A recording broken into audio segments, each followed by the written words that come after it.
Assalamualaikum warahmatullahi wabarakatuh. Waalaikumsalam warahmatullahi wabarakatuh. Alhamdulillahirabbil alamin wassalatu wassalamu ala asrofil anbiya'i wal mursalin wa ala alihi wa sahbihi rasulillahi ajma'in. Yang terhormat Ibu Kepala Sekolah yang diwakili oleh Ibu Wedra SPDI, yang saya hormati rekan-rekan Ibu Majelis Guru yang telah hadir pada kesempatan kali ini. Baiklah, asyhadu alla ilaha illallah wa asyhadu anna Muhammadan abduhu wa rasuluh la nabiyya ba'da amma ba'du. Tanpa kita memanjangkan kata mukadimah, kita lanjutkan saja acara kita, pembacaan kalam ilahi yang akan dibacakan oleh Ibu Fathur Rahmi SPD. Kepada Ibu dan waktu kami persilakan. Assalamualaikum Warahmatullahi wabarakatuh. Waalaikumsalam warahmatullahi wabarakatuh. A'udzu billahi minasy syaithanir rajim. Bismillahirrahmanirrahim. Ya ayyuhalladzina amanu la tuhillu sya'airallah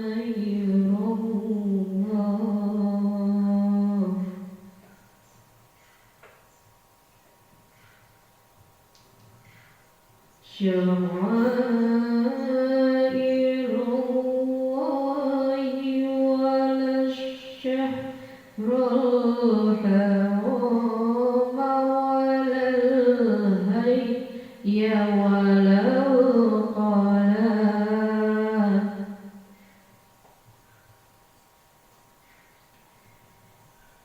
ida wala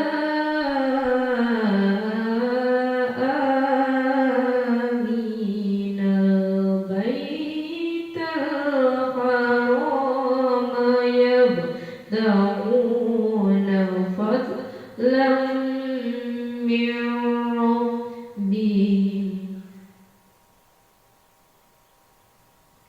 wa ridwanan wa idza halaltum fattaqun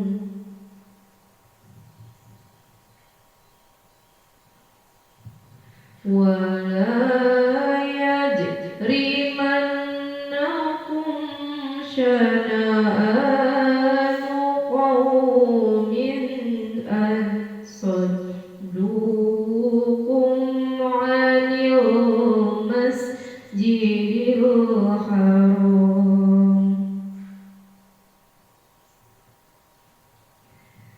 'anil masjidil harami an ta'tadu wa ta'awanu 'alal birri wat taqwa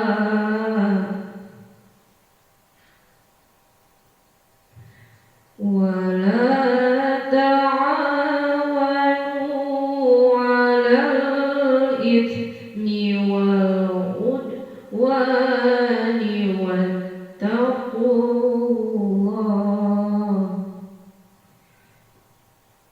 innallaha syadidul 'iqab.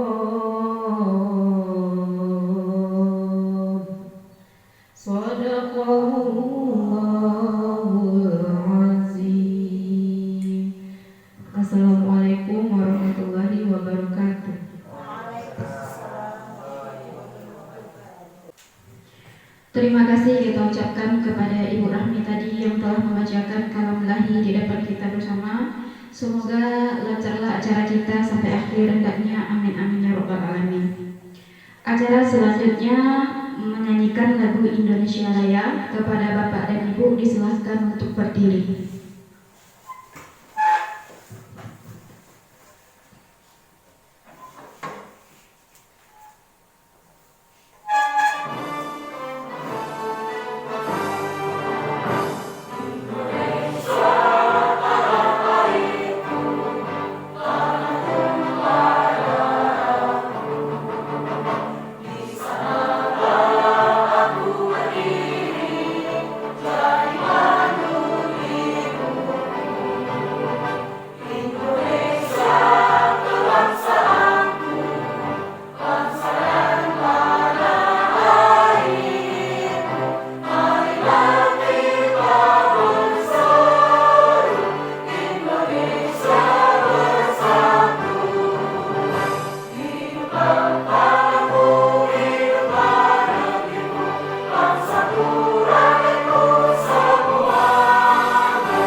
Kepada Bapak dan Ibu disilakan duduk kembali.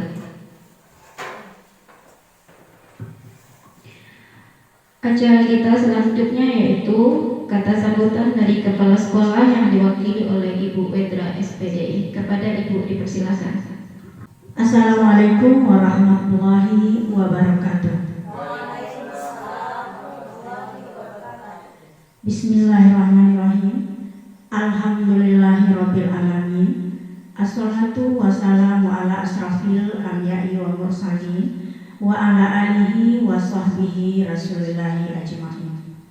Asyhadu an la ilaha illallah wahdahu la syarikalah wa asyhadu anna Muhammadan abduhu wa rasuluh sallallahu alaihi wasallam la nabiyya ba'da amma ba'du. Yang sama-sama kita hormati ibu-ibu dan bapak majelis guru yang hadir pada hari ini, dan teristimewa kepada ibu guru kita sebagai guru penggerak, yang mana beliau pada saat hari ini akan memaparkan kegiatan beliau, yaitu menyebarkan pemahaman dan penerapan pengalaman budaya positif, yang mana akan beliau bagikan ilmunya kepada kita pada siang menjelang sore ini. Pertama dan utama sekali, marilah kita sama-sama mengucapkan puji beserta syukur kehadirat Allah Subhanahu wa Ta'ala, yang mana pada hari ini kita masih diberi kesempatan dan kesehatan sehingga kita telah dapat mengadakan pelaksanaan kegiatan pada guru penggerak kita. Dan selawat beriring salam marilah kita sampaikan kepada arwah junjungan kita, yakni Nabi besar Muhammad sallallahu alaihi wasallam. Allahumma shalli ala Muhammad wa ala ali Muhammad. Yang mana beliau telah meninggalkan dua pusaka. Jika kita berpegang teguh kepada keduanya, maka kita akan selamat dunia awal akhir. Baiklah Bapak dan Ibu, saya akan menyampaikan penyemangat kepada guru penggerak yang mewakili atas nama kepala sekolah pada siang menjelang sore ini. Setelah kami perhatikan guru penggerak kita ini, kegiatan beliau setiap hari memang sangat luar biasa. Yang kami lihat setiap hari sangat luar biasa dan akan membawa positif untuk sekolah kita nantinya. Kami selaku kepala sekolah melihat kegiatan beliau ini nanti akan membawa sekolah kita ini kepada yang lebih baik. Ilmu yang beliau tuai maka akan membawa positif untuk kita sebagai guru di SDN 05 ini. Akan membawa pencerahan dan akan membawa semangat yang baru untuk perubahan sekolah SDN 05 ini. Bisa nanti beliau membagikan ilmunya kepada kita bersama, sehingga guru-guru di SDN 05 ini nanti juga bisa mengikuti jejak beliau. Jadi bagi kawan-kawan kami nanti yang belum masuk jaringan guru penggerak, maka yang muda-muda ini nanti juga ikut untuk masuk guru penggerak ini. Kita maju untuk bersama, bukan untuk sendiri. Untuk itu kami sekali lagi mengucapkan terima kasih yang sedalam-dalamnya kepada rekan-rekan kami semua. Dan hanya itulah yang dapat saya sampaikan. Mudah-mudahan lebih maju lagi, lebih bersemangat lagi. Kalau ada tantangan, mari kita bersama. Sudahi, wabillahi taufiq wal hidayah. Assalamualaikum warahmatullahi wabarakatuh.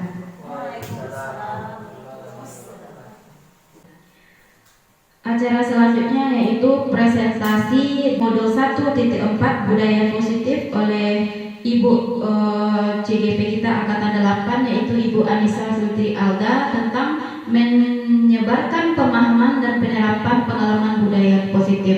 Kepada Ibu Anissa kami persilakan. Bismillahirrahmanirrahim. Terima kasih kepada Ibu pembawa acara yang telah memberikan kesempatan kepada saya untuk menyampaikan diseminasi budaya positif modul 1.4.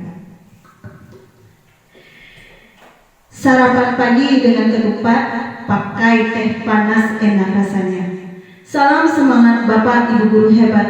Terima kasih atas kehadirannya. Nak duo pantun sair yang bu. Siang-siang makan ketan, tidak lupa meminum susu. Kepada Bapak Ibu guru sekalian, saya ucapkan Assalamualaikum warahmatullahi wabarakatuh.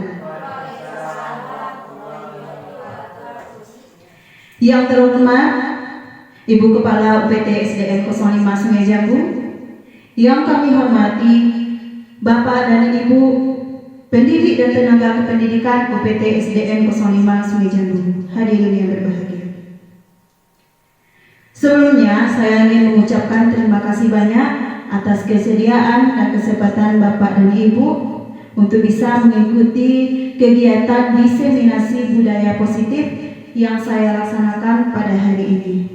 Untuk kegiatan kali ini, Ibu-Ibu, saya akan nantinya memaparkan materi mengenai budaya positif tentang pemahaman saya tentang pendidikan yang telah saya dalami dalam modul 1.4. Nah, inilah kegiatan kita hari ini, Ibu-Ibu, Bapak, menyebarkan pemahaman dan penerapan pengalaman budaya positif. Sekarang kita lihat terlebih dahulu apa itu budaya positif. Budaya positif itu merupakan perwujudan dari nilai-nilai atau keyakinan universal yang diterapkan di sekolah. Contohnya, budaya positif ini adalah disiplin positif dari seluruh warga UPT SDN 05 Sungai Jambu. Di dalam budaya positif ini ada 8 konsep inti. Yang pertama, perubahan paradigma belajar. Yang kedua, motivasi perilaku manusia.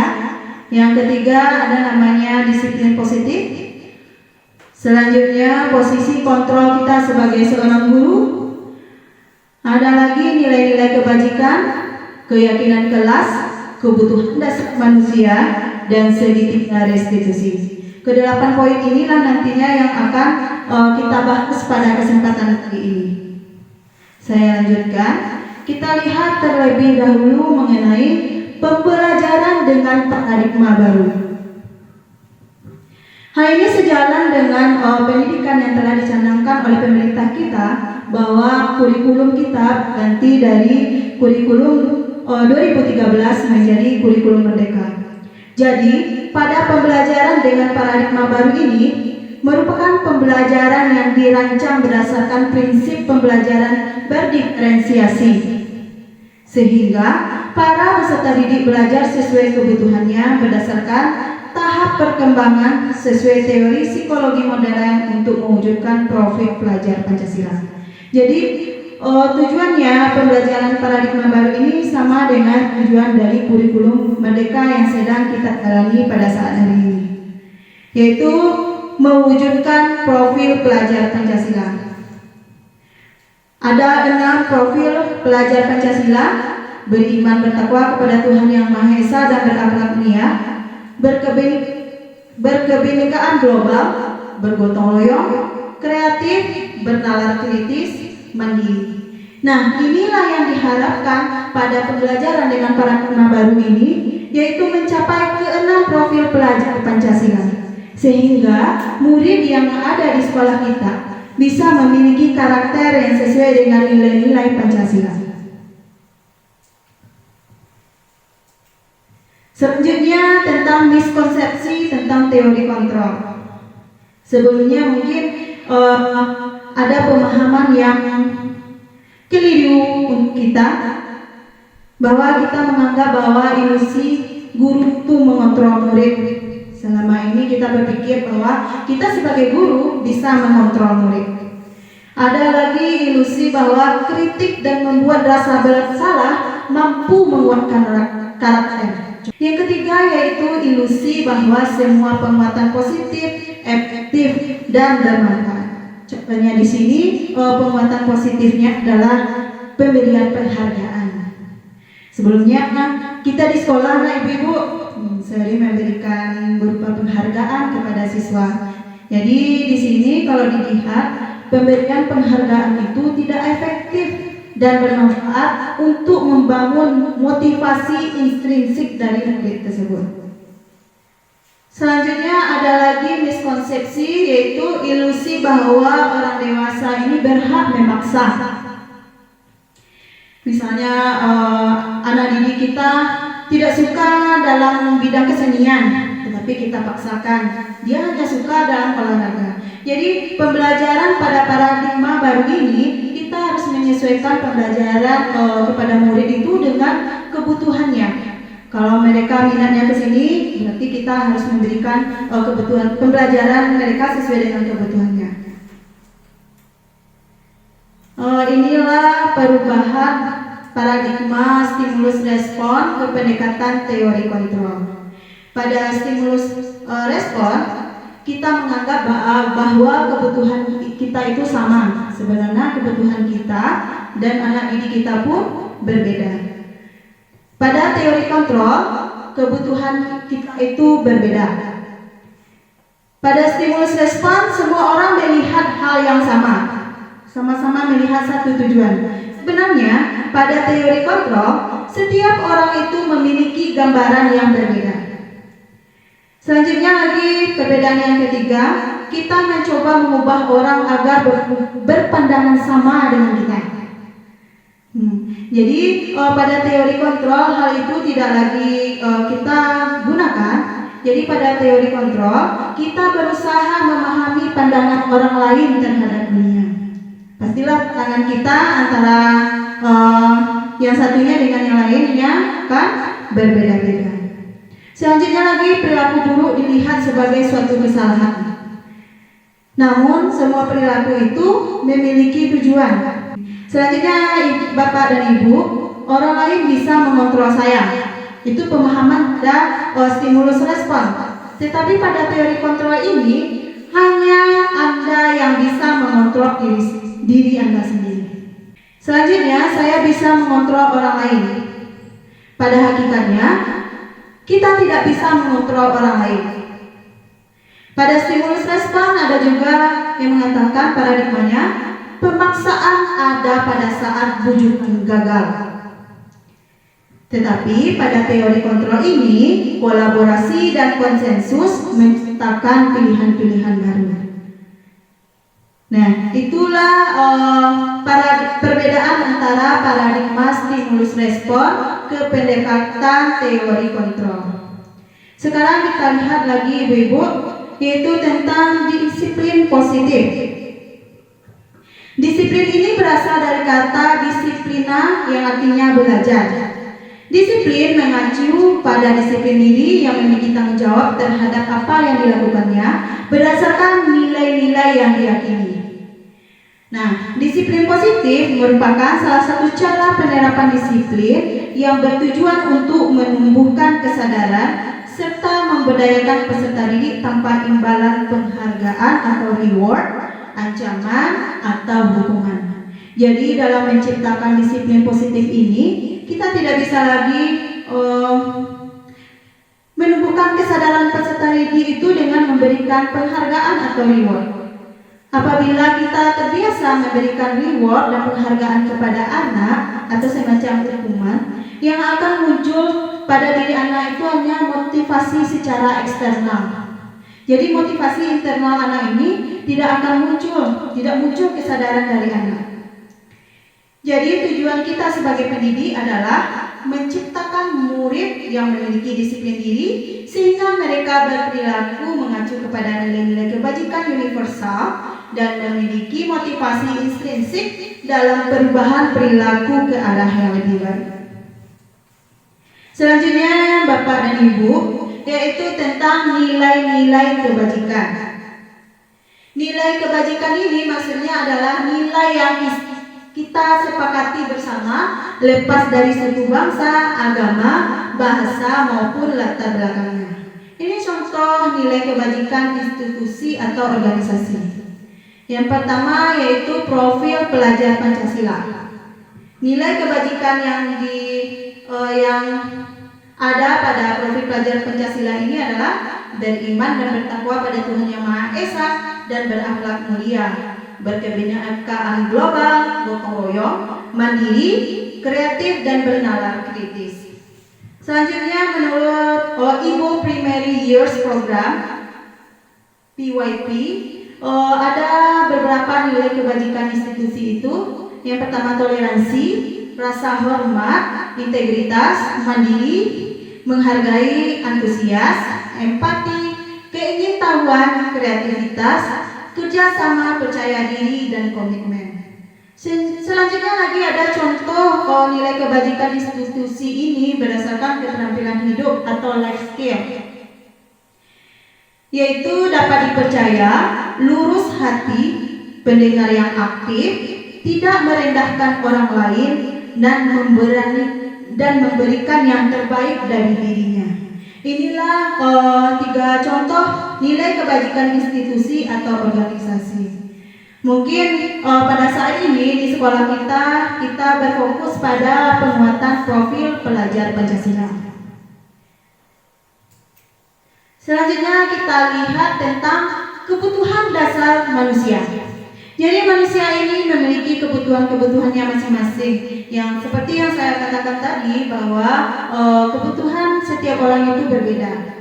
Antara pribadi yang satu dengan pribadi yang lainnya, kebutuhannya berbeda-beda. Kebutuhan dasar manusia ini merupakan segala sesuatu yang kita lakukan untuk mendapatkan apa yang kita inginkan. Seluruh tindakan yang kita lakukan memiliki tujuan tertentu dan semua usaha terbaik yang kita lakukan adalah dalam rangka agar kebutuhan dasar kita terpenuhi dengan baik. Ini Ibu, Bapak dan Ibu, 5 kebutuhan dasar manusia. Yang pertama yaitu kebutuhan bertahan hidup. Contohnya makanan, pakaian, tempat tinggal, keamanan dan kesehatan. Itu kebutuhan yang pertama. Yang kedua ada kebutuhan kasih sayang dan rasa diterima. Contohnya di sini yaitu rasa diterima, dipedulikan, berbagi, kerjasama, menjadi bagian dalam kelompok. Kebutuhan dasar manusia yang ketiga yaitu penguasaan. Penguasaan di sini bisa digambarkan dengan harga diri, keinginan untuk dianggap, memimpin, berprestasi, diakui dan didengar. Yang keempat yaitu kebebasan. Kebebasan di sini dapat digambarkan dengan sikap mandiri, memiliki pilihan, mencoba hal baru, mampu mengendalikan arah dirinya, dan yang terakhir adalah kebutuhan untuk kesenangan. Nah, kalau untuk kesenangan ini ada contohnya bermain, humor, antusiasme, dan tertawa. Jadi kelima kebutuhan dasar manusia ini pasti ada di dalam pribadi kita masing-masing. Contohnya saja untuk bertahan hidup, pasti kita butuh makanan, pakaian, tempat tinggal, keamanan, dan kesehatan. Begitu juga dengan kebutuhan kasih sayang. Kita pasti menginginkan semua orang bisa menerima kita dengan segala kekurangan dan kelebihan yang kita miliki. Selanjutnya kita lihat lagi. Sampai di situ ada pertanyaan, ibu-ibu, bapak? Ada bu? Belum? Oke, kita lanjutkan. Kita lihat lagi motivasi perilaku manusia. Ada motivasi intrinsik, ada juga yang disebut dengan motivasi ekstrinsik. Kita lihat terlebih dahulu motivasi intrinsik. Motivasi intrinsik ini adalah untuk menjadi orang yang mereka inginkan dan menghargai diri sendiri dengan nilai-nilai yang mereka percayai. Berarti motivasi intrinsik ini adalah keinginan yang berasal dari kesadaran yang muncul dari pribadi itu sendiri. Yang kedua ada lagi namanya motivasi ekstrinsik, motivasi dari luar. Jadi di sini ada motivasi dari perilaku manusia itu. Ketika manusia itu melakukan sesuatu, ada dua dasarnya, yaitu untuk menghindari ketidaknyamanan atau hukuman. Yang kedua untuk mendapatkan imbalan atau penghargaan lain dari orang lain. Nah, disinilah kita bisa berpedoman Bapak dan Ibu bahwa memberikan hukuman merupakan salah satu bentuk motivasi intrinsik yang kita berikan kepada murid. Begitu juga dengan penghargaan. Jadi seorang anak itu akan berperilaku baik atau ingin mencapai sesuatu karena hanya ada penghargaan atau imbalan dari orang lain. Selanjutnya kita lihat ini antara hukuman, konsekuensi, dan restitusi. Kalau hukuman kita lihat hukuman itu langsung muncul secara tiba-tiba atau tidak terencana. Yang kedua, murid tidak tahu apa yang akan terjadi atau tidak dilibatkan. Selanjutnya bersifat satu arah, berasal dari orang dewasa saja atau dari guru. Yang keempat itu berupa hukuman psikis atau fisik. Selanjutnya konsekuensi. Kalau konsekuensi ini sudah terencana atau disepakati sesuai peraturan, murid tetap dibuat tidak nyaman. Sikap guru selalu memonitor murid. Selalu guru ini mengawasi pekerjaan muridnya. Selanjutnya adalah restitusi.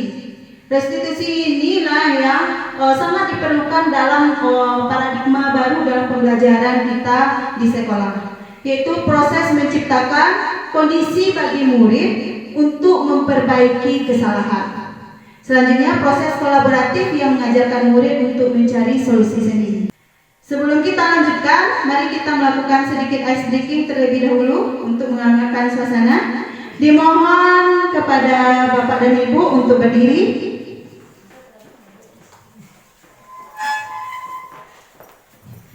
Ikuti gerakannya Ibu-ibu.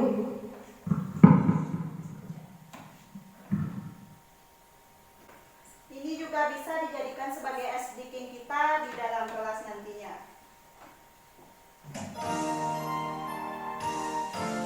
Smart teacher, saya pikir, saya rasa, saya rasa.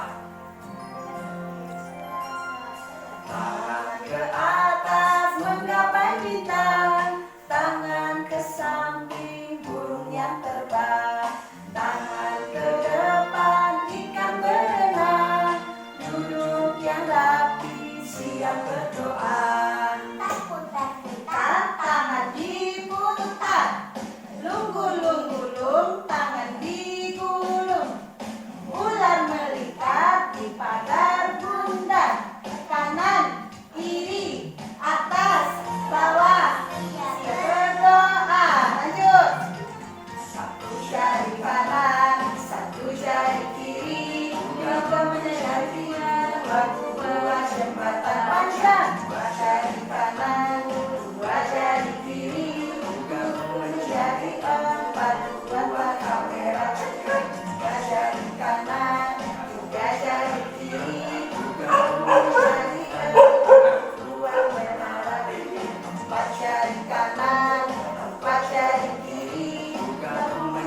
Sudah, terima kasih Ibu. Silakan duduk kembali.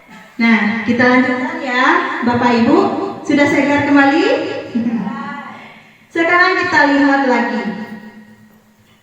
Bagaimana posisi kontrol kita sebagai guru? 5 posisi kontrol kita sebagai guru. Jadi ada guru ini yang sekarang berposisi sebagai penghukum, pembuat rasa bersalah, sebagai teman, pemantau, dan manajer. Diri saya pun begitu Ibu-Ibu. Kalau saya masih berada di posisi ini, berhukum dan sering pada posisi pemantau. Kadang kita sebagai seorang guru masih berada pada posisi penghukum. Hobinya hukum murid. Kita lihat. Silakan ibu-ibu nanti simak video yang saya putar mengenai posisi kontrol sebagai seorang guru.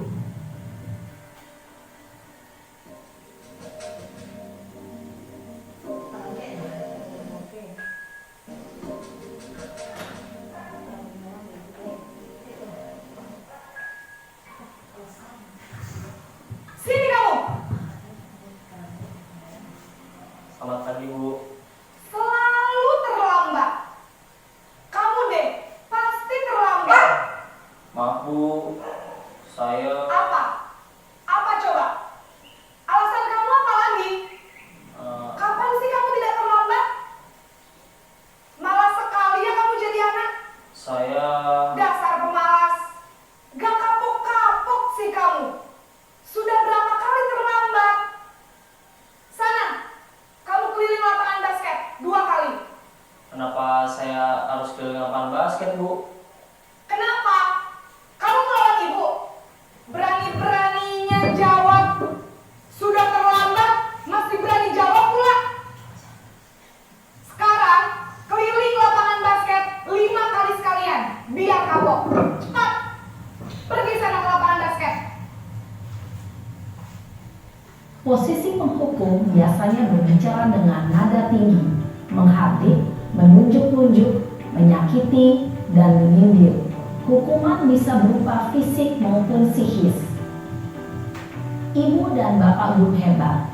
Dampak yang terjadi pada murid ketika guru berada pada posisi penghukum adalah murid cenderung akan memberontak, bahkan menyimpan dendam.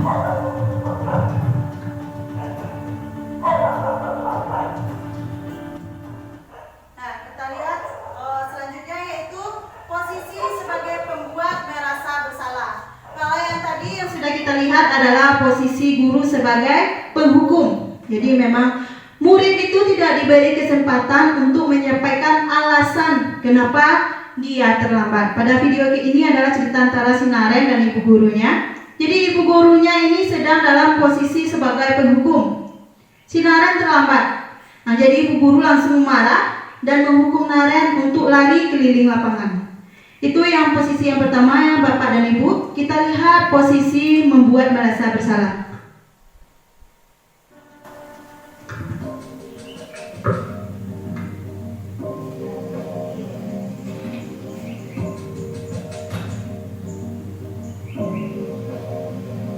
Naren!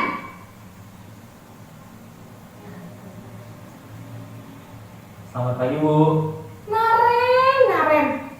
Kamu kenapa terlambat lagi, nak? Ya Tuhan, Naren. Kamu senang ya bikin ibu susah ya? Kalau kamu terlambat lagi, nanti ibu yang ditegur bapak kepala sekolah, nak. Disangka ibu tidak bisa membina kamu. Duh, gimana ini? Maaf, Bu. Duh, Gusti Naren. Kamu suka ya kalau ibu ditegur bapak kepala sekolah? Terus, sekarang ibu harus tulis apa ini di buku absen? Ini kamu sudah sering terlambat loh. Ibu harus apa coba? Maaf, Bu. Maaf sekali. Ya sudah, lain kali jangan bikin ibu susah lagi ya nak ya. Ibu tidak akan kuat lagi kalau kamu begini terus.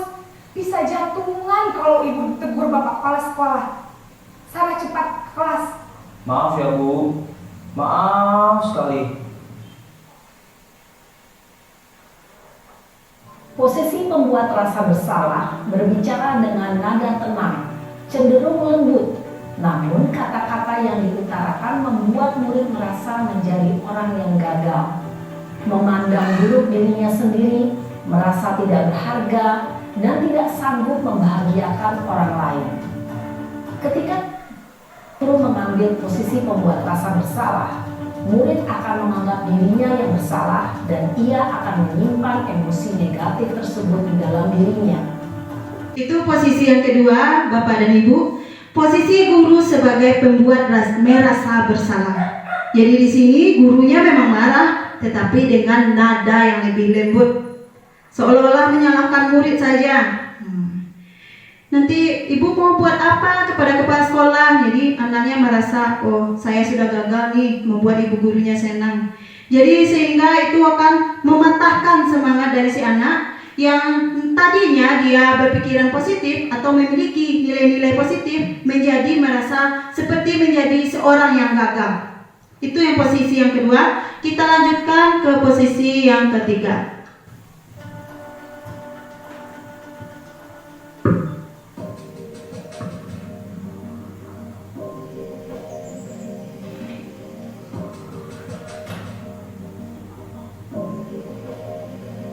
Naren,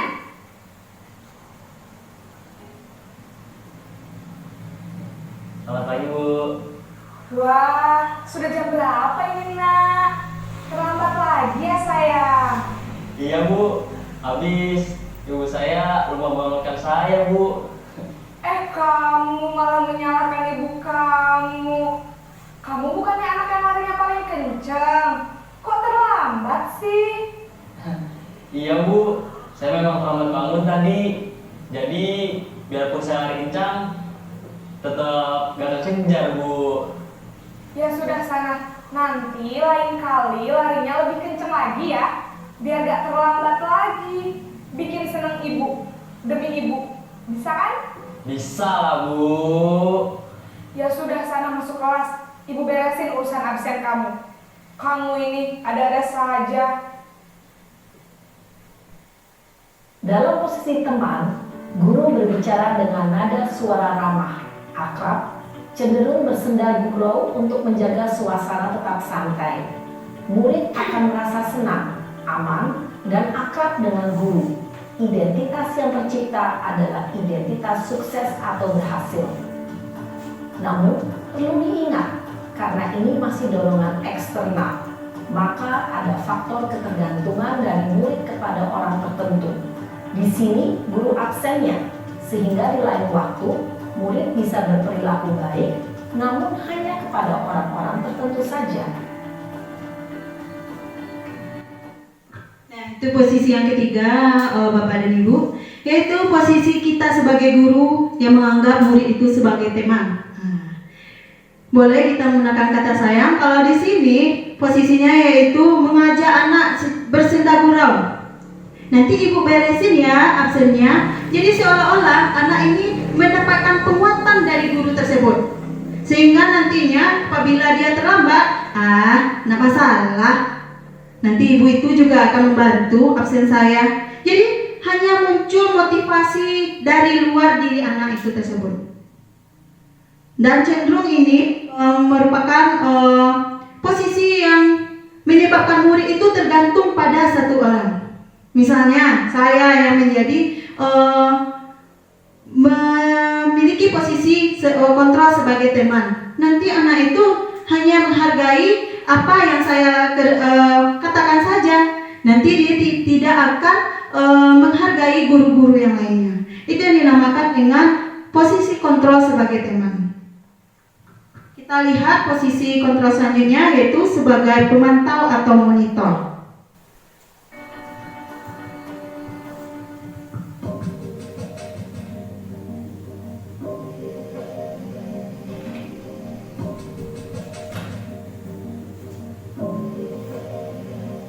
Naren!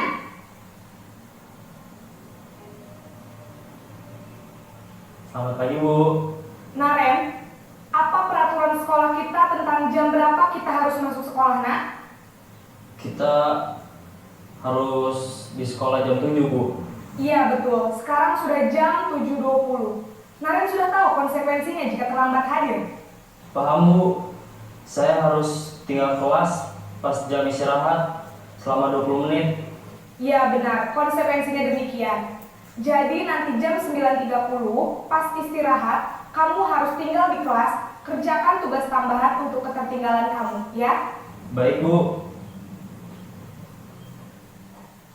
Posisi pemantau mengandalkan penghitungan atau data untuk mengontrol murid.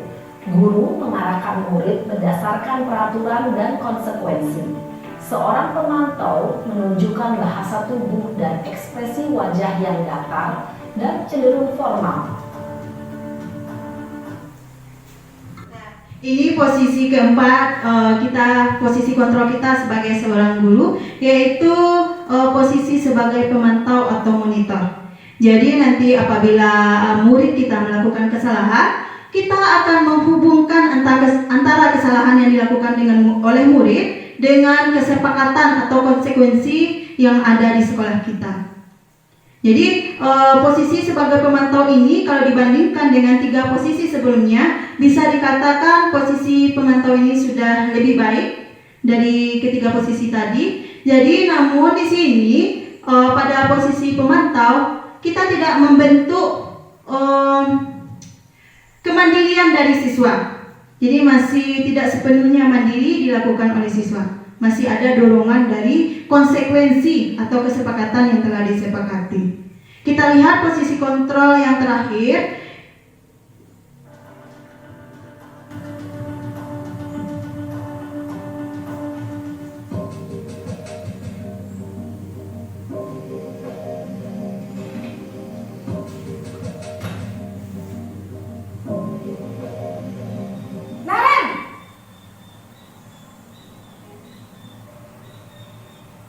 Selamat pagi Bu. Selamat pagi Naren. Maaf Bu, saya terlambat. Iya, sekolah masuknya jam 7, sekarang sudah jam 7.20. Jadi sekarang bagaimana ini Naren? Maaf Bu, saya lupa setel alarm saya semalam. Baiklah, menurut kamu, keyakinan sekolah yang mana yang perlu kamu tingkatkan? Menghargai diri sendiri dan orang lain mungkin ya Bu.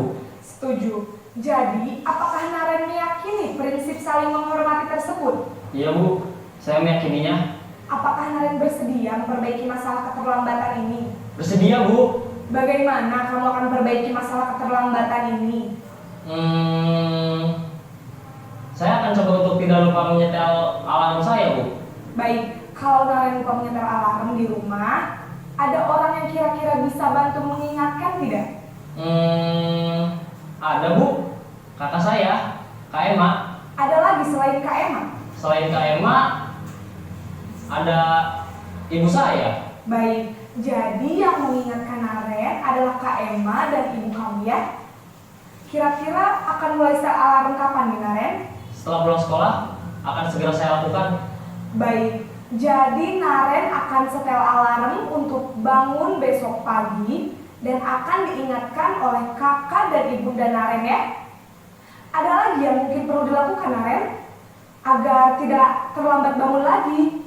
Tidak ada Bu. Baik Naren, terima kasih untuk kerjasama kamu. Sekarang kamu perlu kembali ke kelas untuk belajar. Baik Bu, terima kasih. Posisi manajer adalah posisi kontrol yang disarankan untuk membimbing murid memiliki sikap disiplin yang positif, yaitu murid yang mandiri, bertanggung jawab, dan dapat memecahkan masalah. Tujuan dari posisi ini adalah agar murid dapat berefleksi atas tindakannya. Guru akan dengan tulus memberikan pertanyaan-pertanyaan bermakna, sehingga membuat murid dapat belajar dari kesalahannya dan mencari sebuah solusi untuk menyelesaikannya. Nah, Bapak dan Ibu, ini adalah posisi kelima kita sebagai seorang guru, yaitu sebagai manajer. Dari kelima posisi kontrol guru tadi, yang paling baik kita lakukan adalah posisi sebagai manajer ini. Di mana posisi sebagai manajer ini kita tidak menentukan penyelesaian masalahnya kepada murid, melainkan murid itu sendiri yang mencari penyelesaian masalahnya. contohnya tadi Ibu Guru kepada si Naren. Naren, bagaimana, apa yang bisa kamu lakukan untuk memperbaiki kesalahan ini? Berarti yang disuruh menjadi pribadi yang lebih mandiri untuk menyelesaikan masalah adalah murid. Jadi Bapak dan Ibu, inilah dampak posisi manajer, yaitu murid lebih mandiri, percaya diri dan dapat memecahkan masalah. Nah, sekurang-kurangnya Bapak dan Ibu, mudah-mudahan kita bisa memiliki dua posisi kontrol yang terakhir, yaitu sebagai pemantau dan sebagai manajer. Jadi posisi kontrol ini memang banyak manfaatnya yang dirasakan, terutama untuk saya pribadi. Setelah mempelajari posisi kontrol sebagai guru ini, saya merasa saya langsung introspeksi diri. Berarti apa yang saya lakukan sebelum ini dengan memarahi anak, memberikan hukuman kepada anak, itu merupakan salah satu langkah menciptakan disiplin yang negatif terhadap anak. Jadi anak itu akan memiliki sikap disiplin apabila termotivasi dari luar dirinya saja, tidak berasal dari motivasi intrinsik. Jadi mudah-mudahan Bapak dan Ibu, untuk selanjutnya kita bisa lebih memahami bagaimana posisi kontrol kita sebagai guru dan bisa berubah posisi. Biasanya awak menganggap anak-anak sebagai teman, dibawa cendera gurau. Nanti kita lihat kelanjutannya bagaimana contoh posisi pelaksanaan posisi manajer ini. Nah, kita lanjutkan Bapak dan Ibu. Sekarang kita lihat tadi setelah melihat video, nanti ada beberapa pertanyaan, ada beberapa pernyataan. Nanti ibu-ibu akan saya minta untuk menebak. Ini merupakan posisi kontrol yang mana dari kelima posisi kontrol yang telah kita lihat tadi. Bersedia ibu-ibu? Bersedia. Tepuk semangat ibu. Tepuk semangat. Semangat. Biar nggak ngantuk. Nah, kita lihat. Yang pertama, yaitu saya kecewa sekali dengan kamu. Menurut Bapak dan Ibu, posisi kontrol manakah ini? Saya kecewa sekali dengan kamu. Kira-kira yang mana? Dari 5 posisi kontrol tadi? Pembuat merasa bersalah. Ada pendapat lain ibu-ibu? Kata Pak Edi tadi, pembuat merasa bersalah. Bagaimana dengan ibu-ibu yang lain? Setuju? Ya, setuju. Kita lihat. Iya, betul ya. Saya kecewa sekali dengan kamu. Berarti kita menjadi pembuat merasa bersalah terhadap murid kita. Kita lanjutkan. Kamu tidak pernah benar melakukannya. Kira-kira yang mana? Sebagai posisi guru yang mana kira-kira yang sesuai dengan pernyataan ini, kamu tidak pernah benar melakukannya.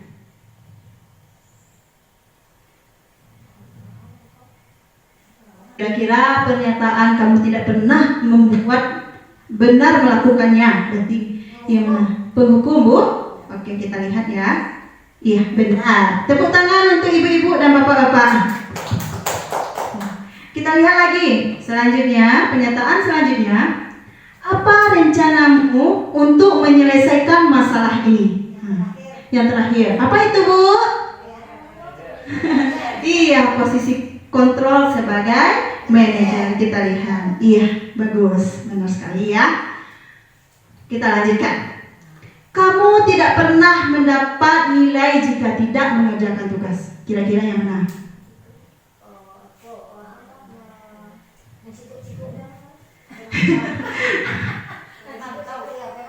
Pemantau. Bagaimana dengan ibu yang lain? Apakah setuju dengan Ibu Nelly? Setuju Bu Rani? Bagaimana dengan Ibu El? Kamu tidak pernah mendapat nilai jika tidak mengerjakan tugas. Setuju dengan Ibu Nelly? Kita lihat posisi sebagai pemantau. Ya, di sini kita mengatakan kepada murid, kamu tidak pernah mendapat nilai jika tidak mengerjakan tugas. Berarti kita sedang menyampaikan kepada murid bahwa itu konsekuensinya apabila kita tidak mengerjakan tugas. Selanjutnya lagi, ayolah lakukan demi Bapak Ibu ya. Nah, kira-kira posisi mana itu, Bu? Iya, bagus, sebagai teman. Memelas rasa kasihan kepada anak. Ayolah demi Ibu. Nggak mau bantu Ibu, kira-kira kayak gitu. Posisi sebagai teman. Kita lanjut. Ada bis. Tepuk tanganlah terlebih dahulu untuk Bapak dan Ibu UPTSD 05. Nah, kita lanjutkan. Ini juga bentuk budaya positif yang bisa kita laksanakan di sekolah selain dengan sesi berbagi tadi, yaitu membentuk keyakinan kelas. Mengapa keyakinan kelas bukan peraturan kelas? Jadi alasannya adalah kalau peraturan kelas itu hanya dibuat oleh guru yang membuat, ditetapkan dan langsung dipatuhi oleh murid-muridnya. Berbeda dengan keyakinan kelas, kalau dalam pembentukan keyakinan kelas, murid itu kita libatkan dalam pembuatan kesepakatan. Jadi bukan kita lagi yang langsung memajang ini tata tertib kelas 6, tapi kita minta saran atau masukan pendapat-pendapat dari murid bagaimana kondisi kelas yang nyaman untuk murid kita dalam mendapatkan pembelajaran. Itu mengapa pada pembelajaran paradigma baru ini, keyakinan kelas ini adalah merupakan salah satu cara untuk bisa meningkatkan budaya positif. Ini dia ibu-ibu, pembentukan keyakinan kelas. Pembentukan keyakinan kelas ini bersifat abstrak, berupa pernyataan universal. Selanjutnya dibuat dalam pernyataan positif. Sedikit saja agar mudah diingat. Selanjutnya lagi sesuai dengan kondisi kelas dan sekolah sehingga mudah diterapkan. Dan yang terakhir, semua warga sekolah atau warga kelas dilibatkan saat membuat keyakinan kelas. Ini sudah saya mulai cobakan pada tahun pelajaran baru ini. Saya bersama siswa kelas 6 menentukan keyakinan kelas bersama-sama. Langkah pertama yang dilakukan adalah meminta peserta didik ini, murid kita, menuliskan peraturan-peraturan yang telah mereka ketahui di kertas sticky note. Nanti diminta mereka untuk menempelkan ke papan tulis tentang peraturan yang telah mereka buat. Misalnya nanti ada kalimat negatif yang dibuat oleh siswa, contohnya dilarang berkeliaran pada saat guru menekan. Kan itu bentuk kalimat negatif yang dibuat oleh murid. Nanti kita bersama-sama dengan murid kembali mengubah kalimat negatif itu menjadi kalimat positif. Kalau dilarang berkeliaran pada saat guru menyampaikan pembelajaran, kira-kira apa bentuk kalimat positifnya Bapak dan Ibu? Nah, kalimat positifnya kira-kira berbentuk apa? Mungkin saling menghormati, ya nak, saling menghargai dan menghormati ketika ada orang lain yang sedang berbicara. Mungkin itu sekilas tentang bagaimana cara pembentukan keyakinan kelas. Jadi bedanya tadi antara keyakinan kelas dengan peraturan adalah keyakinan kelas ini kita buat secara bersama-sama dengan melibatkan semua murid. Murid bebas berpendapat, terserah dia menginginkan kelas yang nyaman, kelas yang membuatnya merasa nyaman dalam menimba ilmu.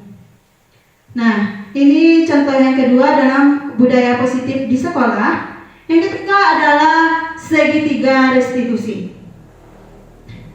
Seperti yang dikatakan oleh ibu tadi, ibu pemateri tadi, bahwa posisi kontrol kita sebagai manajer berhubungan erat dengan restitusi.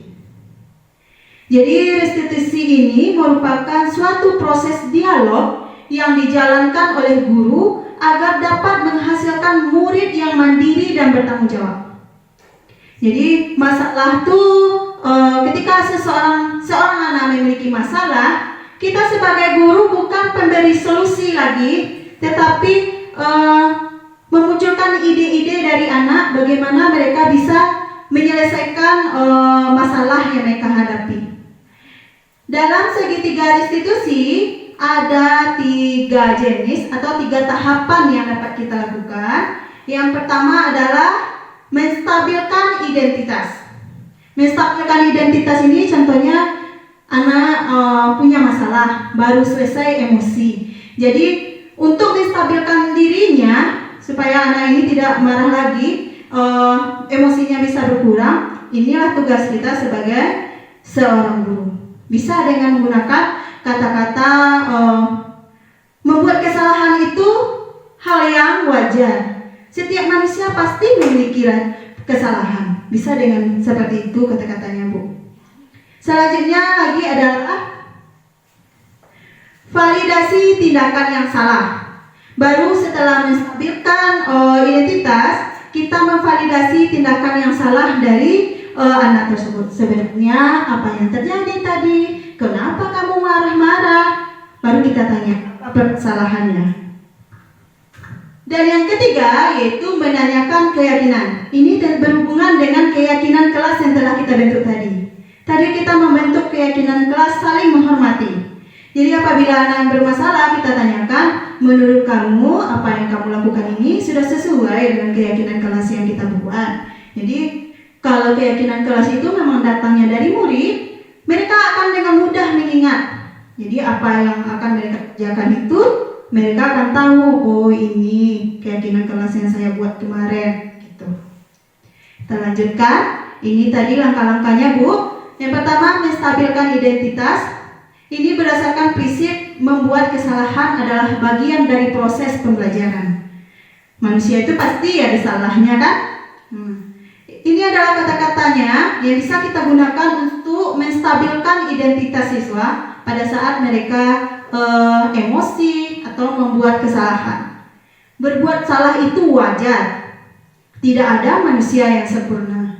Ibu juga pernah melakukan itu.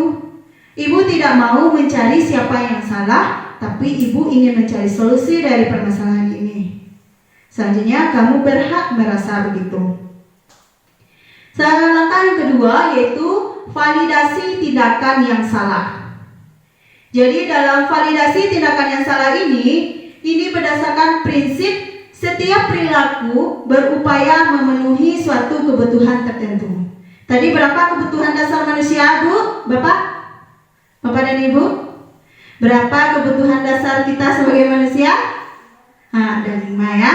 Kebutuhan bertahan hidup, kasih sayang, dan rasa diterima. Yang ketiga, penguasaan. Yang keempat, apa lagi, Bu? Tadi ada, kita lihat lagi ya. Bertahan hidup, kasih sayang dan rasa diterima, penguasaan, kebebasan, dan yang terakhir adalah kesenangan. Inilah alasan kenapa siswa kita itu sering melakukan hal-hal yang menarik perhatian gurunya. Bisa jadi anak nakal itu ada keinginan untuk menerima kasih sayang dari gurunya, atau ada keinginan untuk diterima misalnya. Atau contohnya lagi anak yang sering berbuat kesalahan itu siapa tahu ingin diperhatikan oleh gurunya. Berarti ingin ada rasa kasih sayang dari gurunya. Jadi kita sebagai guru berusaha lagi mengarahkan murid tersebut bagaimana mereka bisa menghargai kebutuhan-kebutuhan dasar yang ada pada diri mereka. Ke slide ini, yaitu validasi. Langkah selanjutnya adalah validasi tindakan yang salah. Jadi ada beberapa kalimat yang dapat kita gunakan, boleh menggunakan kalimat yang lain, tapi contohnya seperti ini. Kamu pasti punya alasan mengapa melakukan hal itu. Padahal kamu bisa melakukan yang lebih buruk dari ini ya. Kamu patut bangga karena telah melindungi sesuatu yang penting buatmu. Kamu melakukannya karena mempertahankan sesuatu yang penting bagimu. Jadi ini adalah contoh-contoh kata-kata yang dapat kita gunakan untuk memvalidasi tindakan yang salah pada seorang. Nanti akan muncul kesadarannya sendiri untuk bercerita kepada gurunya. Oh gini Bu ceritanya. Jadi setelah menstabilkan identitas anak, barulah kita melakukan yang namanya validasi tindakan yang salah. Kita lihat langkah yang ketiga. Langkah yang ketiga yaitu menanyakan keyakinan. Hal ini berdasarkan prinsip teori kontrol bahwa pada dasarnya kita termotivasi secara intrinsik. Jadi sudah muncul motivasi dari dalam diri kita, bukan dari luar lagi. Adapun jenis kata-kata yang dapat kita gunakan untuk menanyakan keyakinan. Apa keyakinan kelas kita? Nilai-nilai apa yang telah disepakati bersama? Seperti apa gambaran sebuah kelas yang ideal menurut kamu? Dan kamu ingin menjadi orang yang seperti apa? Jadi di sini kita bisa menanyakan keyakinan atau tujuan dari anak-anak murid tersebut.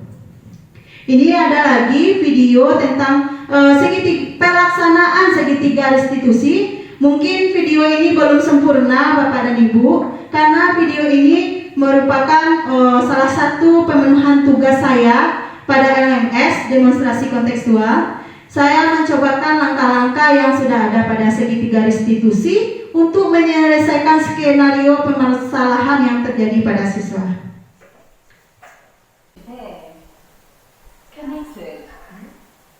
Sita tanpa sengaja merusak botol air minum Jessica. Kita sudah berusaha meminta maaf pada Jessica, namun Jessica tetap marah-marah pada kita. Berikut ini adalah skenario pemecahan masalah menggunakan segitiga restitusi. Jessica, tadi ibu dengar laporan dari ketua kelas, katanya kamu habis marah-marah ya sama kita. Iya Bu, habisnya saya kesal Bu. Kenapa kesal? Ini loh Bu, tadi kita dari botol minum saya sampai tutupnya pecah Bu. Oh begitu. Ya wajarlah kalau kamu marah dan kesal. Jika ibu ada di posisi kamu, ibu juga akan melakukan hal yang sama. Nah, semua orang pasti punya rasa marah. Begitu juga dengan ibu. Ibu juga suka marah kalau ada yang membuat kesal guru. Lalu apa yang kamu lakukan terhadap kita? Saya marah-marah Bu dan memaki-maki kita. Oh begitu. Pasti kamu ada alasannya ya berbuat seperti itu. Iya Bu, masa saya diam saja, botol minum itu jatuh dan pecah. Padahal botol minum itu botol minum kesayangan saya. Ya, ibu paham kenapa kamu marah. Karena tidak terima botol minummu pecah. Tapi kamu tadi cuma marah-marah saja kan sama kita, tidak sampai mencubit dan memukul. Tidak Bu, saya hanya marah-marah saja. Tadinya saya ingin memukul kita,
penerapan segitiga restitusi yang sudah saya mulai cobakan di sekolah kita, terutama di kelas 6 yang saya ampu.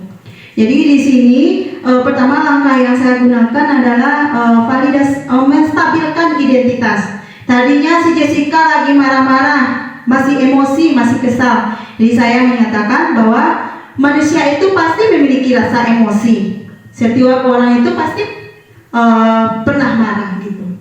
Jadi berusaha menggali kembali, menanyakan kepada si Jessica apa sebenarnya yang terjadi antara Jessica dan Dita. Itu untuk memvalidasi tindakan yang salah. Kemudian setelah marah-marah, tadi saya ada menanyakan keyakinan kelas. Apakah setelah marah-marah ada botol air minumnya yang pecah tadi itu bisa diperbaiki lagi? Jadi jawaban dari anaknya tidak.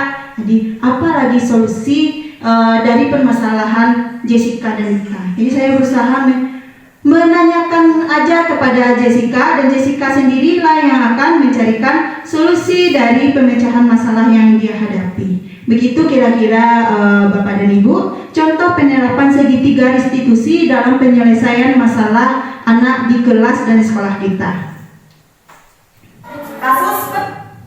Nah, terakhir yaitu dalam penerapan program disiplin positif ini, kita sebagai guru hendaknya memiliki standar kepribadian, profesional, sosial yang baik, di mana sebagai guru kita harus mampu merefleksikan diri dalam posisi kontrol saat ini. Nanti kita bisa melihat, merefleksikan diri sendiri, kira-kira saat ini saya berada pada posisi kontrol yang mana ya. Jadi refleksi itu memang sangat penting, Bu, sangat penting dalam meningkatkan kualitas pembelajaran kita.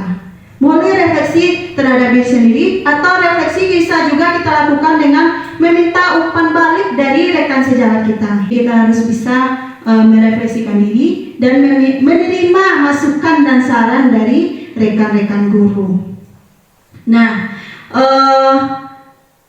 dalam merefleksikan diri ini dan sebagai posisi kontrol kita saat ini, selanjutnya bagaimana perjalanan dirinya sebagai among. Among di sini berarti posisi kita sebagai guru adalah sebagai manajer yang bisa menuntun murid menjadi insan yang mandiri, merdeka, dan bertanggung jawab. Jadi yang harus kita capai ibu-ibu ini, insan yang mandiri, merdeka, dan bertanggung jawab. Ini sesuai dengan kurikulum yang sedang kita jalani pada saat ini. Nah, mungkin itu sedikit berbagi tentang budaya positif pada hari ini. Kepada ibu-ibu yang punya pertanyaan, kami persilahkan. Ada Bu Rosa?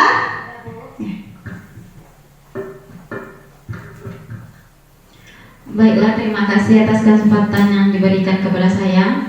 Baiklah, kepada Ibu Fitri saya ingin bertanya tentang disiplin positif tersebut. Pada saat anak bermasalah atau bertengkar, apakah restitusi itu bisa dilakukan secara terbuka? Terima kasih. Baik, terima kasih Bu Rosa atas pertanyaannya. Berarti Bu Rosa menanyakan tentang pelaksanaan dari segitiga restitusi ini. Tadi saya kelupaan juga untuk menjelaskannya. Dalam segitiga restitusi ini, menyelesaikan siswa tersebut harus dilaksanakan face to face, jadi satu-satu. Misalnya ada anak yang berkelahi, 2 orang berkelahi, kita tidak bisa menggabungkannya dalam suatu ruangan, kedua anak itu untuk menyelesaikan masalah. Berarti kita harus menyelesaikannya secara pribadi terlebih dahulu. Dan lalu dalam pelaksanaan segitiga restitusi ini juga tidak dapat dilakukan pada ruangan terbuka. Misalnya di kantor majelis guru, itu tidak bisa dilakukan. Jadi kalau kita lakukan di kantor majelis guru, misalnya kita kan sharing nggak Bu? Satu guru yang marah, wah nanti semua gurunya ikut marah. Gitu. Jadi itu dapat menghambat munculnya disiplin positif dari diri siswa. Jadi sebaiknya setelah saya mempelajari modul ini juga menjadi meningkatlah, berubah mindset saya. Biasanya ikut-ikutan ya Bu, posisi kontrol sebagai penghukum, sebagai pemantau. Mudah-mudahan untuk kedepannya kita bisa lebih berubah lagi, memahami bagaimana sih posisi kontrol kita sebagai seorang manajer.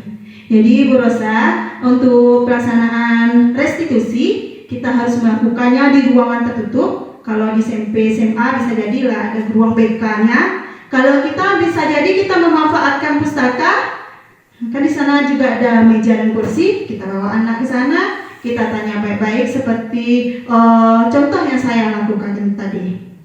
Mungkin itu kira-kira Bu Rosa jawaban dari pertanyaan Bu Rosa. Bagaimana Bu? Terima kasih atas jawabannya dan penjelasan dari Ibu Fitri. Jadi setiap kesalahan ketika anak-anak bersalah berarti harus dengan cara tertutup. Iya, supaya anak-anak ini muncul keberaniannya untuk mengungkapkan apa masalahnya seperti yang kita lakukan tadi. Nah, mungkin itu ada lagi pertanyaan Ibu?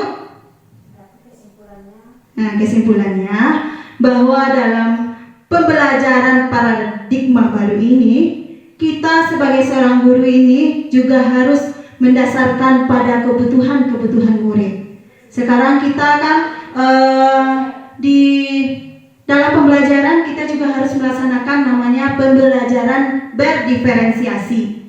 Pembelajaran yang berbeda antara satu murid dengan murid lainnya. Kan ada 3 jenis ya Bu ya.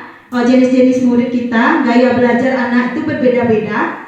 Ada yang auditori, ada yang visual, ada yang lagi yang kinestetik. Jadi selama ini anak yang suka bergerak-gerak dalam belajar, kan kita diamkan, tenang dikit, kita kan mau belajar. Sebenarnya itu memang gaya belajarnya.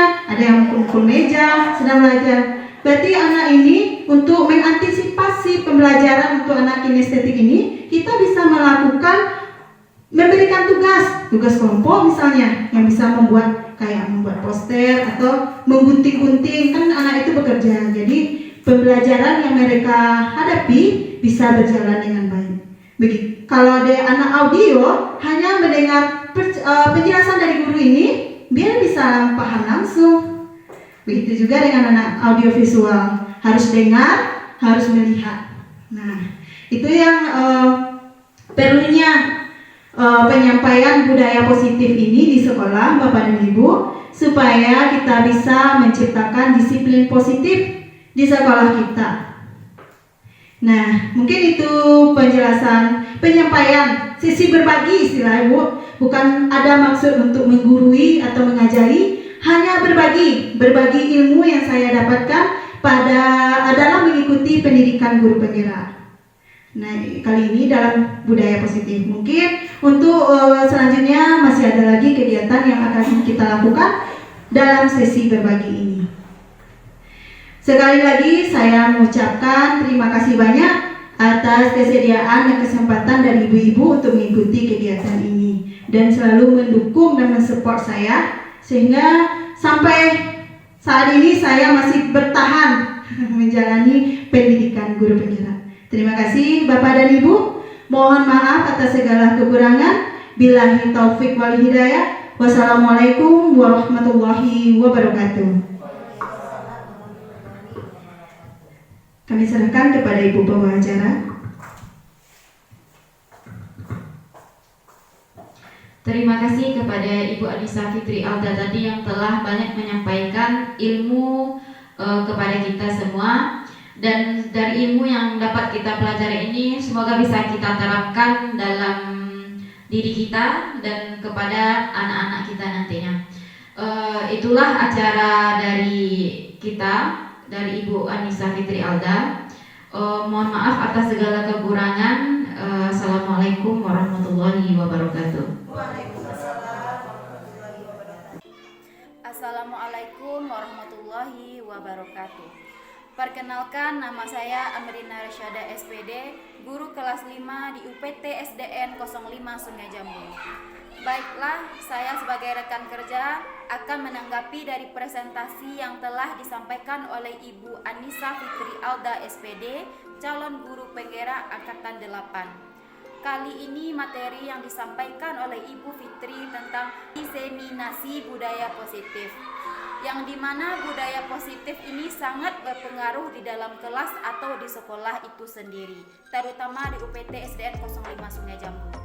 Semoga dengan adanya dimensi budaya positif ini bisa menjadi guru yang lebih baik lagi, bisa menjadi pendidik yang lebih baik lagi. Jadi materi yang disampaikan Ibu Fitri ini sangatlah berpengaruh terhadap kami, sangat berguna terhadap kami. Karena apa? Dari materi yang disampaikan oleh Ibu Fitri tersebut, kita bisa melihat apa kekurangan kita selama ini.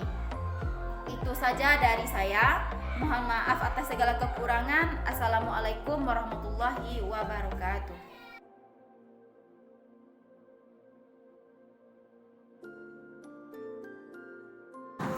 Assalamualaikum warahmatullahi wabarakatuh. Waalaikumsalam warahmatullahi wabarakatuh. Selamat pagi anak-anak Ibu. Pagi, Bu. Bagaimana kabarnya hari ini? Alhamdulillah luar biasa. Iman di dada tetap semangat. Allahu Akbar. Oke, baiklah anak-anak Ibu. Pada hari ini kita akan membuat keyakinan kelas. Sebelumnya anak-anak Ibu masih mengenal dengan istilah peraturan kelas. Nah, keyakinan kelas dengan peraturan kelas itu adalah dua hal yang berbeda. Kalau peraturan kelas biasanya sudah ditetapkan oleh guru. Nah, sedangkan keyakinan kelas dibuat secara bersama-sama.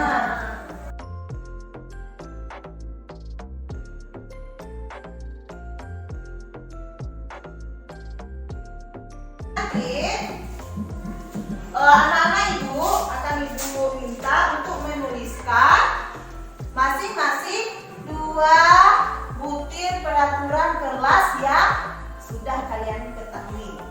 Jadi apa yang nanti yang akan kita tulis? Dua peraturan kelas yang sudah anak-anak Ibu ketahui. Nanti Ibu akan berikan sticky note. Nanti tulis di sini ya. Paham perintahnya? Paham?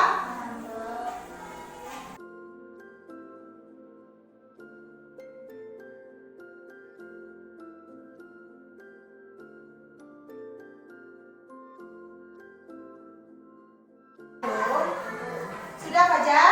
Ayo silakan Fajar, tempelkan ke papan tulis. Ayo silakan ditempelkan.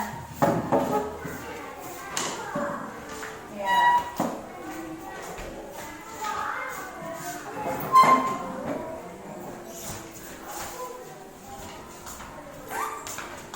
Terima kasih ya.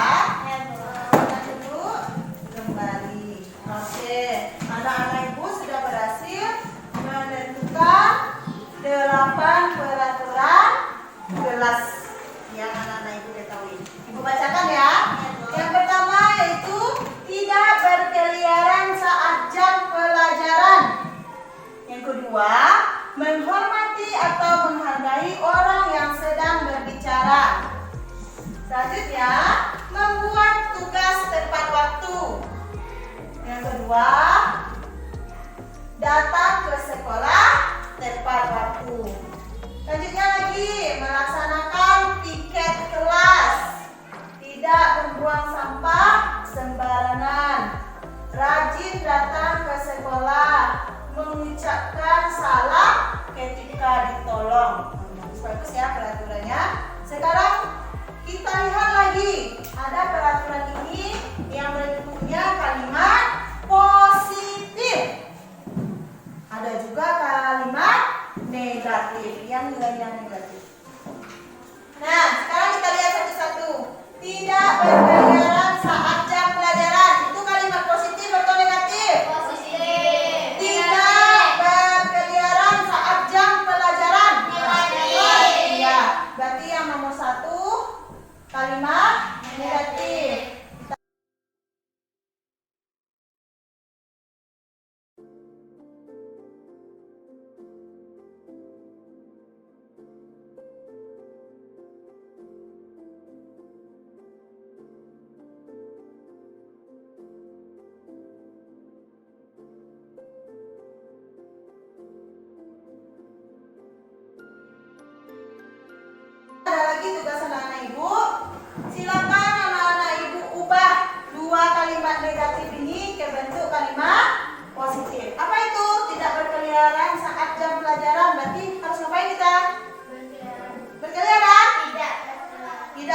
Kalian berarti ngapain? Detik. Mendengarkan guru sedang berbicara. Bagus. Bisa dituliskan di sticky note-nya. Kalau yang nomor 2 tidak membuang sampah sembarangan. Berbicara pelanggaran kebersihan. Bisa. Jalan kebersihan apa lagi Pak ya? Buang sampah di Pintar, bagus. Bisa menuliskannya nanti di sini? Ayo, silakan.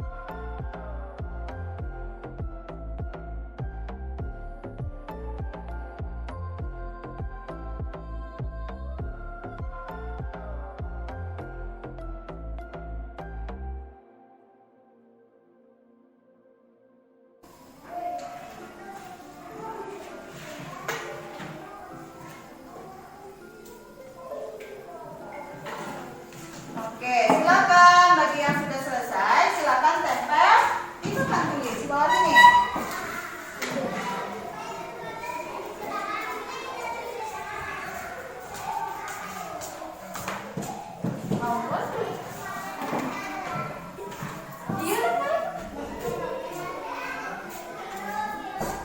Oke, ayo Jan, Iko.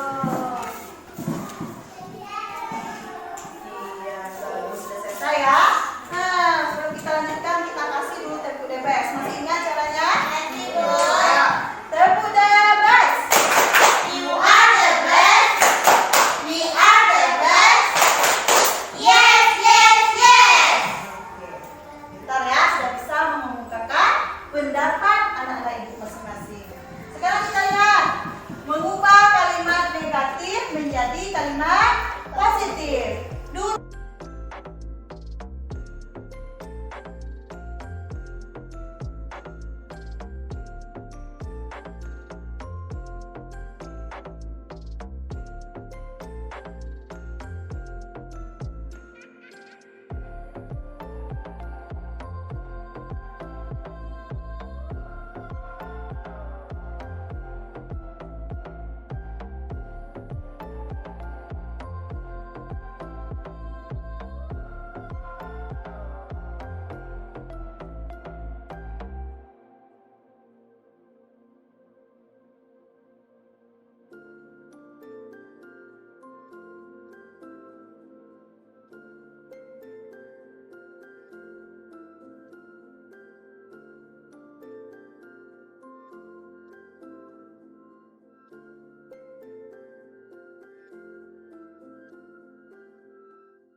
sedang berbicara, apa nilai kebijikannya kita?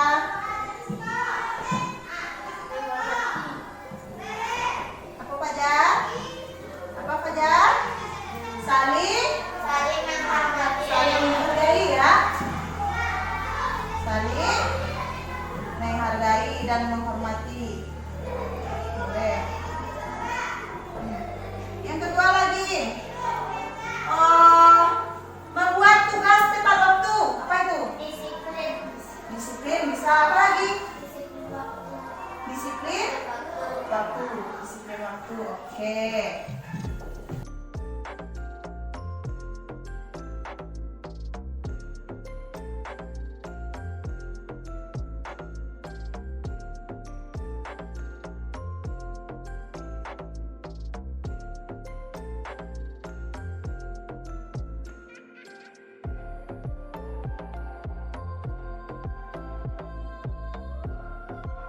Nilai kebajikan yang ada pada peraturan yang telah kita buat tadi 5. ada 5 nilai kebajikan. Apakah kita sepakat semuanya? Sepakat, Bu. Sepakat saja? Sepakat. Oke. Sekarang kita buat nilai kebajikan ini yang tampak dan yang tidak tampak. Apa saja kegiatannya yang tampak? Maksudnya yang tampak ini yang sesuai dengan sikap saling menghargai. Kalau yang tidak tampak berarti tidak sesuai dengan sikap saling menghargai. Contohnya tampak ya, tampak. Ya, kalau kurang lain, ya.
Assalamualaikum warahmatullahi wabarakatuh. Perkenalkan, nama saya Hasdita Mauliza, siswa kelas 6 UPT SDN 05 Sungai Jambu.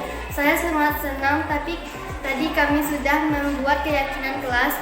Ibu guru memberikan kesempatan kepada kami untuk berpendapat. Semoga dengan adanya keyakinan kelas ini kami dapat menjadi anak yang disiplin dan bertanggung jawab. Terima kasih. Assalamualaikum warahmatullahi wabarakatuh.